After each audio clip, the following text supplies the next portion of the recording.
¿A quién le interesa más un conflicto bélico a las puertas de Rusia? A Rusia, que tendría que movilizar a todo su ejército y, al igual que en la Segunda Guerra Mundial, verse devastada, destruida y en ruinas, tanto en infraestructura como en su economía, gane o pierda la guerra?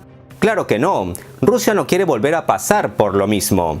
¿Acaso a Ucrania le interesa una guerra en su territorio? Por supuesto que no, a no ser que sean masoquistas y quieran ver a su nación convertida en escombros por las disputas de terceros. ¿Acaso le interesa una guerra a Alemania, que depende del gas ruso, y en caso de una guerra es posible que más de un misil impacte en su territorio? Pues claro que no. Tampoco le interesa a Francia una guerra en suelo europeo, ni a ningún país europeo que piense en su pueblo en lugar de quedar bien ante su gran amo y señor. El único benefactor en una guerra en suelo europeo sería Estados Unidos, cuya economía tambalea con una inflación a galope y una deuda nacional casi imposible de pagar. Y eso sin contar el hecho de que China lleva meses soplándole la nuca como nueva potencia económica global. La hegemonía de Estados Unidos está en juego y, al parecer, como siempre, creen que una gran guerra puede salvarlos. Una guerra en Ucrania no solo haría que Europa dejase de comprar gas y petróleo a Rusia y empiece a comprar esos recursos naturales a Estados Unidos, llenando sus arcas de dólares, sino que además Estados Unidos, al igual que en la Segunda Guerra Mundial, vería el conflicto más por televisión que en cuerpo presente, pero eso sí, se embolsaría billones de dólares vendiendo armamentos a los países involucrados. Porque ese es el gran negocio de los señores de la guerra, decirle a sus aliados que tal país los quiere atacar y luego les vende protección, tecnología militar y armamentos, muchos de los cuales ya son obsoletos, y en lugar de enviarlos al desguace los vende o regala como caridad a los más ingenuos, en este caso a Ucrania. Y así como la economía de Estados Unidos se salvó gracias a la Segunda Guerra Mundial después de una dolorosa Gran Depresión, una nueva guerra en suelo europeo podría salvarlos de esa estrepitosa caída libre que lleva su economía. Para muestra basta un botón. Ucrania lleva varios días calmando a sus ciudadanos que no se preocupen, que no habrá guerra, que no ven indicios de una invasión rusa como lo pintan los medios de comunicación internacionales. Pero desde la Casa Blanca la contradicen y aseguran que no, que Ucrania no entiende nada y que Rusia sigue con sus planes de invadirlos. ¿No será que es Estados Unidos el que prepara una provocación a ver si Rusia cae y se arma el despelote? Muy tarde Ucrania se ha dado cuenta que cayó en la trampa estadounidense, que la está usando como arma política y carne de cañón contra Rusia. Lástima que se hayan dado cuenta demasiado tarde, porque a estas alturas Estados Unidos considera que ya no hay marcha atrás y que Rusia debe pagar por su rebeldía y por no ponerse de rodillas como lo han hecho otros. Pese a todo, el asunto tiene una solución simple y hoy veremos cuál es. Soy Gabriel Bulgakov y el tema de hoy, aparte de ser candente, es revelador. Sin más introducción, empecemos. Y si te gusta el video, dale like. Si no te gusta, ponle dislike. En lo referente al Mar Negro, las acciones occidentales generalmente se pasan de la raya. Bombarderos estratégicos vuelan a 20 kilómetros de nuestra frontera estatal y, como saben, portan armas muy serias. Hay que recordar que hubo varias oleadas de expansión por parte de la OTAN, y ahora vemos dónde se encuentra su infraestructura militar, justo al lado de nuestras fronteras, y ya se han desplegado sistemas de defensa antimisiles en Rumania y Polonia, que pueden ser fácilmente utilizados, pues ahí hay lanzadores MK-41 para misiles guiados, que son básicamente complejos de ataque. Medios internacionales, políticos y politiqueros proestadounidenses nos intentan explicar cada día que todos debemos respetar y aceptar si Ucrania finalmente es aceptada en la OTAN, que, como saben, es una alianza militar que fue creada para contrarrestar a la Unión Soviética tras la Segunda Guerra Mundial, y en la actualidad su objetivo pasa por castigar a Rusia por no querer ponerse de rodillas. Integrar Ucrania en la OTAN no tiene otro objetivo que cercar a Rusia con bases militares cada vez más cerca de sus fronteras y apuntar a Moscú con armas nucleares para no darle a Rusia tiempo de reacción en caso de un ataque. Pues bien, si estos expertos y políticos proestadounidenses dicen que no ven nada malo en que Ucrania se integre a la OTAN, entonces no deberían enojarse ni resentirse si Rusia hace lo mismo cerca de Estados Unidos. Que no se enojen si Rusia pide a sus aliados latinoamericanos como Cuba, Nicaragua o Venezuela que le dejen instalar unas cuantas bases militares ahí, con misiles apuntando hacia Washington tal cual hace la OTAN con Rusia. Pero ¿saben qué pasaría? Que Cuba, Nicaragua, Venezuela y Rusia serían atacados con las sanciones económicas más duras que jamás se hayan impuesto a ningún país. Es obvio que Estados Unidos pegaría el grito al cielo si Rusia llega a instalar bases militares en Latinoamérica. Pero solo imaginando esto es como podemos entender las preocupaciones de Rusia de que la OTAN se acerque a sus fronteras. No creo que Rusia instale bases militares en nuestro continente, no obstante, si el asunto en torno a Ucrania se torna caliente, lo más probable es que al menos uno de estos tres países mencionados latinoamericanos permita la instalación de bases rusas en su territorio, con lo que se daría paridad al conflicto. Pero por el bien de la humanidad, mejor ni imaginemos tal escenario y roguemos para que la tormenta al fin se calme. Antes de continuar con el análisis de hoy, me gustaría recordar unas llamativas explicaciones del presidente ruso Vladimir Putin en torno a los planes de la OTAN de acercarse cada vez más a Rusia. Atentos a sus palabras. ¿Deben los inversores preocuparse por la posible intervención de tropas rusas en Ucrania? Mire, la posible entrada de tropas rusas en Ucrania la vienen discutiendo desde hace un año. Realizamos los ejercicios militares Zapad 2021, pero como vemos, no ha habido ninguna invasión. Lo importante no es si se envían tropas o no se envían, si se lucha o no se lucha. Lo importante es establecer relaciones sostenibles y equitativas, que se tengan en cuenta los intereses en el campo de la seguridad de todos los participantes en actividades internacionales. Si nos esforzamos sinceramente en estas relaciones, nadie experimentará ninguna amenaza. Rusia también experimenta cierta preocupación por el hecho de que se están realizando ejercicios a gran escala cerca de nuestras fronteras, incluso ejercicios militares no planificados, como ocurrió recientemente en el Mar Negro, cuando bombarderos estratégicos volaron a 20 kilómetros de nuestra frontera, los cuales llevaban armas de alta precisión y también son capaces de llevar armas nucleares. Todo esto representa una amenaza para nosotros. Ahora sobre las líneas rojas. Estas hasta cierto punto son especulativas. Sin embargo, mire lo que pasó en los últimos 20-30 años. Las relaciones entre Rusia y la comunidad occidental en los años 90 y a principios de la década del 2000 eran bastante buenas. Y entonces, ¿para qué fue necesario expandir la OTAN a nuestras fronteras? ¿Para qué? ¿Quién puede responder a esta pregunta? Nadie, porque no hay una respuesta coherente, no la hay. Pese a nuestras advertencias, pese a nuestras conversaciones, negociaciones, peticiones, la infraestructura militar de la OTAN ha estado acercándose a nuestras fronteras. En Polonia y Rumanía desplegaron no solo sistemas de defensa antimisiles, sino también lanzadores MK-41, que pueden equiparse con misiles de crucero Tomahawk y otros sistemas de ataque. Esto nos crea amenazas, es un hecho obvio, A todas nuestras solicitudes de no expandirse hacia nuestras fronteras, ¿qué sucedió? Sucedió lo que vemos ahora, se expandieron. En respuesta, nos obligaron, quiero enfatizar esto, nos obligaron a comenzar a desarrollar armas hipersónicas. Esta es nuestra respuesta. No fuimos nosotros los primeros en amenazar, fueron primero nuestros socios de Estados Unidos los que se retiraron del tratado sobre misiles antibalísticos y luego del tratado de misiles de alcance intermedio. Usted me preguntó sobre Ucrania, ¿dónde están las líneas rojas? Esto es, en primer lugar, la posible creación de amenazas para nosotros, que pueden provenir de este territorio.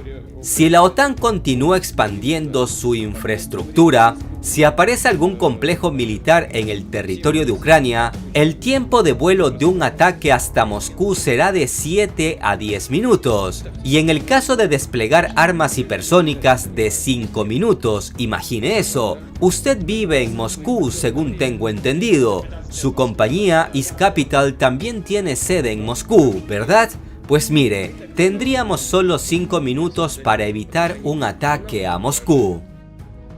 Reino Unido lleva varios días criticando duramente a Moscú, diciendo que tiene evidencia de que Rusia ha desarrollado un plan que incluye en particular un cambio de poder en Ucrania. Los británicos también afirman que las agencias de inteligencia rusas ya han establecido contactos con muchos ex líderes ucranianos. Pero como es costumbre en los países occidentales, lanzan acusaciones sin ninguna prueba, porque el Ministerio de Exteriores británico no ha proporcionado ninguna prueba concreta de sus acusaciones. Por lo tanto, las acusaciones de Londres deberían ser analizadas con pinzas como de costumbre. Aunque hay que reconocer que un cambio de régimen en Ucrania a uno más prorruso sería la opción más óptima para Rusia para que Ucrania no se integre a la OTAN, ya que Rusia no se vería involucrada en una guerra innecesaria. Pero lo cierto es que el político ucraniano prorruso más popular apenas alcanza una aceptación del 6%, por lo que apoyarlo sería solo como una opción a largo plazo, y lo que el mundo necesita ahora es que el asunto se enfríe ya.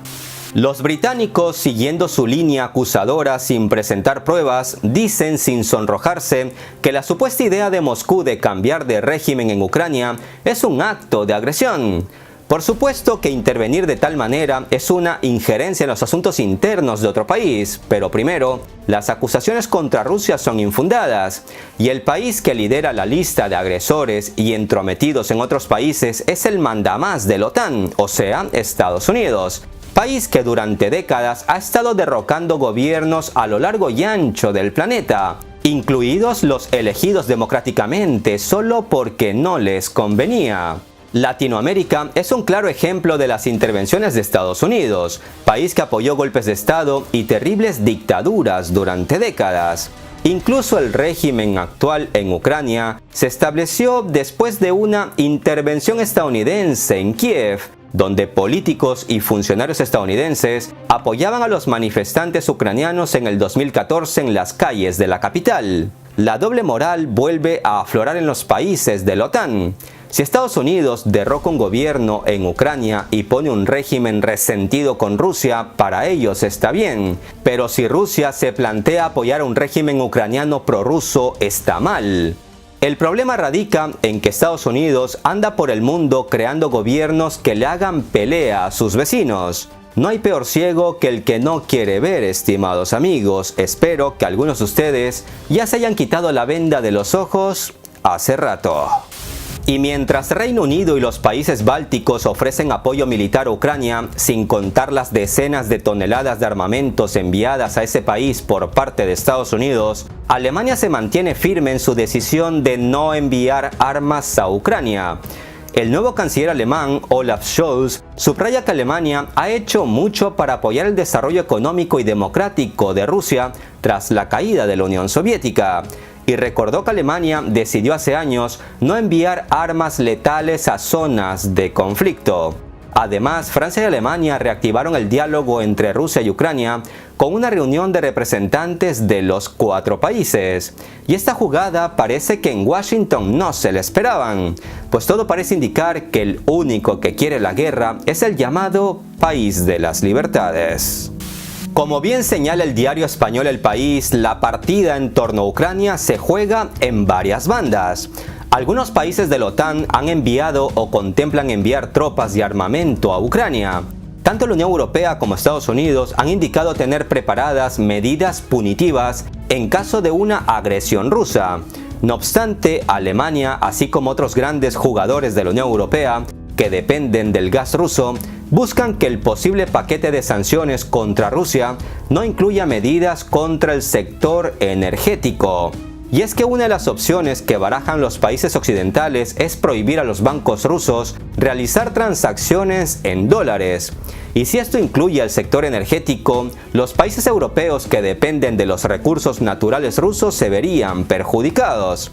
A Alemania le preocupa que si no se hacen excepciones para el sector energético, las sanciones podrían socavar el suministro de energía rusa a Europa. Y eso es un problema serio para los europeos, pero curiosamente no representa ningún problema para Estados Unidos, todo lo contrario. Estados Unidos al fin podría vender su gas licuado al viejo continente a un precio nada económico. Que Europa no vea las intenciones estadounidenses no es nada nuevo, pero así funciona el mundo, hay jefes y hay subordinados. El problema está en que Rusia no está dispuesta a ser subordinada o lacayo de nadie. Las opciones de sanciones que se están considerando contra Rusia incluyen limitar la capacidad de Moscú para comprar dólares, ponerle más trabas para comerciar con Occidente y dificultar el acceso a tecnologías clave.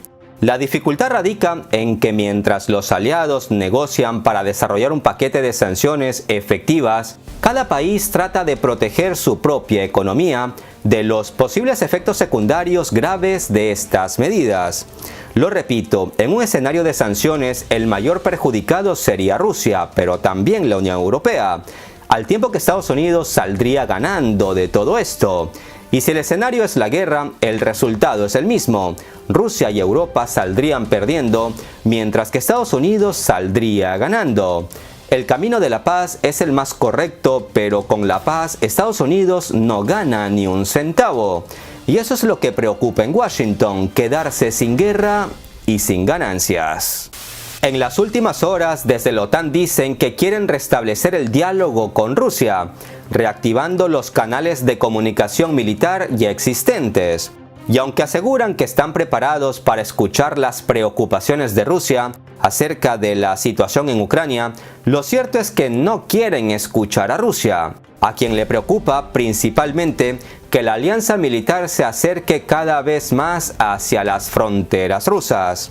Desde la OTAN subrayan que cada país es libre de elegir su camino y que si Ucrania quiere formar parte de la OTAN, nadie debe interferir en ello. En parte tienen razón, pero entonces que Estados Unidos y Europa den garantías que no habrá represalias ni sanciones ni bloqueos si Cuba, Venezuela y Nicaragua abren sus puertas a la instalación de bases militares rusas desde donde apuntarán misiles directamente hacia Estados Unidos. Es obvio que esa idea no les va a gustar porque a nadie le gustaría vivir mientras tu vecino te apunta con un arma a la cabeza. Si Estados Unidos se pone la mano en el pecho y entiende que si Rusia instala bases militares en el continente americano, eso supondría un peligro para su seguridad nacional, entonces quizás entenderán las preocupaciones de Rusia de que la OTAN se acerque a sus fronteras. Así de simple, la solución pasa por la no expansión de la OTAN hacia Rusia. Mientras tanto, se anuncia que la OTAN está poniendo sus fuerzas en estado de alerta y enviando buques y aviones de combate adicionales hacia el este de Europa para reforzar el flanco oriental. Ya me dirán ustedes quién es la agresiva y quién es la mansa paloma. A mi parecer, Putin no quiere la guerra, pues aunque ni siquiera había nacido cuando la Segunda Guerra Mundial terminó, se puede decir que sí la padeció psicológicamente. Sepan que su padre fue gravemente herido durante la Segunda Guerra Mundial en un combate y fue rescatado por un vecino que lo arrastró a través del río congelado y luego lo cargó hasta el hospital. Más tarde, cuando el señor Putin regresaba a casa del hospital, al acercarse a su bloque de apartamentos, vio cómo los médicos sacaban cadáveres en camillas. Reconoció a su esposa entre los supuestos fallecidos, pero convencido de que su mujer seguía viva, la sacó de entre los muertos y la cuidó hasta cuando recobró la salud. El padre de Vladimir Putin falleció en 1998 y su madre en 1999. Lastimosamente, ninguno de los dos vio a su hijo convertirse en presidente de Rusia. Y si bien Putin no vivió en carne propia la Segunda Guerra Mundial, sí la entiende a la perfección. Por eso es el primero en entender que una guerra de tal envergadura sería devastador para su pueblo. Ya me dirán ustedes sus opiniones en los comentarios. Para terminar el presente video les dejo un dato de impacto. Según algunos analistas, en la batalla por Ucrania entre Rusia y Estados Unidos gana China, quien ve desde lejos cómo se desarrolla el conflicto y se frota las manos. Los datos se pueden profundizar en otro video de impacto, ya me dirán ustedes si les interesa. De momento, hagan el bien sin mirar a quién. Un abrazo virtual a todos. Hasta la próxima.